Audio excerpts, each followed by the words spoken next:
Welcome to Senthil's cuisines page. இன்றைக்கி நீங்கள் பார்க்க போகிறது இது லெமன் ரசம் தான் நீங்கள் பார்க்க போகிறீங்க. வாங்க அதை எப்படி செய்யலாங்கிறது நான் ஃபர்தராக நான் காட்டுறேன். முதல்ல நம்ம ஒரு மிக்சி ஜாரில் ஒரு 10 பல்லு பூண்டை எடுத்துக்கணும். அது கூடவே நம்ம குருமிளகு, கொஞ்சம் குருமிளகு ஒரு 2 ஸ்பூனு, அப்புறம் ஒரு 2 ஸ்பூனு சீரகம் சேர்த்திக்கணும். அது கூட கொஞ்சம் கோரியாண்டர் சீட்ஸும் தூர்தாலும் சேர்த்து இதை நல்லா பொடியாக அரைச்சிக்கணும். இப்போ இந்த பக்குவத்தில் நம்ம கோர்ஸ் பவுடர் மாதிரி தான் நம்ம அரைச்சிருக்கிறோம். இந்த மாதிரி அரைச்சி வச்சா போதும். இப்போ அதே பாத்திரத்துலேருந்து ஒரு 3 டொமேட்டோ கட் பண்ணி போட்டிருக்குது. அப்புறம் கருவேப்பிலை, அப்புறம் அது கூட கொஞ்சம் பெருங்காயத்தூள் சேர்த்து இதையும் நம்ம நல்லா பேஸ்ட்டு பண்ணி வச்சுக்கணும்.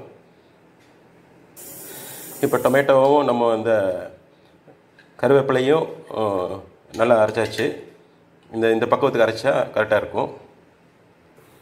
ஒரு வானலில் எண்ணெய் ஊற்றி நம்ம கடுகு தாளிக்கிறோம். இப்போது அது கூட 2 வரமிளகாவை சேர்த்து தாளிச்சிட்டு இப்போ ஆட்டி வச்சுக்கிற இந்த டொமேட்டோ பேஸ்ட்டை நம்ம சேர்த்தியாச்சு. இது கூட அரைச்சி வச்சுக்கிற அந்த பூண்டு எல்லாம் இதில் சேர்த்தியாச்சு. அது கூட இப்போ மஞ்சத்தூளும் உப்பும் சேர்த்தியாச்சு. இன்னும் இது கூட தண்ணி சேர்த்தணும்.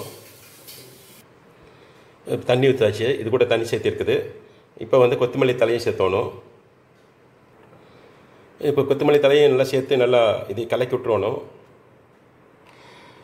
இப்போ இது பாயில் ஆகும்போது கொஞ்சம் பாயில் ஆன உடனே நீங்கள் லெமன் சேர்த்தலாம். நான் ஒரு லெமன் இப்போ விதையில எடுத்து கட் பண்ணி வச்சுக்கிறேன். கடைசியாக அது கொதி வந்தோடனே நம்ம அதில் இந்த லெமனை சேர்த்து, லெமனோட ஜூஸை சேர்த்து நம்ம இந்த ரசத்தை ஃபினிஷுக்கு கொண்டு வந்துடலாம்.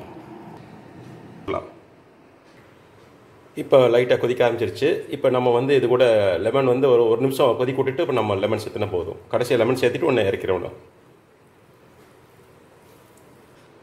இப்போ நான் லெமன் சேர்த்த போகிறேன்.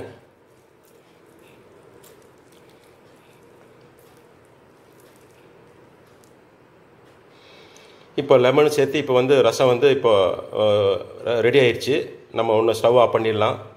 என்னோடய பேஜ் நீங்கள் பார்த்ததுக்கு ரொம்ப நன்றி. நீங்கள் நல்ல ஹெல்த்தியான ஃபுட் சாப்பிட்டு ரொம்ப நல்லபடியாக இருக்கணும். என்னோடய சேனலை சப்போர்ட் பண்ணுங்கள், ஃப்ரெண்ட்ஸுக்கு ஷேர் பண்ணுங்கள், லைக் பண்ணுங்கள், அப்புறம் சப்ஸ்கிரைப் பண்ணுங்கள். எல்லாரையும் ஃப்ரெண்ட்ஸ் எல்லாம் சப்ஸ்கிரைப் பண்ண சொல்லுங்கள். எனக்கு சப்போர்ட் பண்ணுங்கள். மிக்க நன்றி.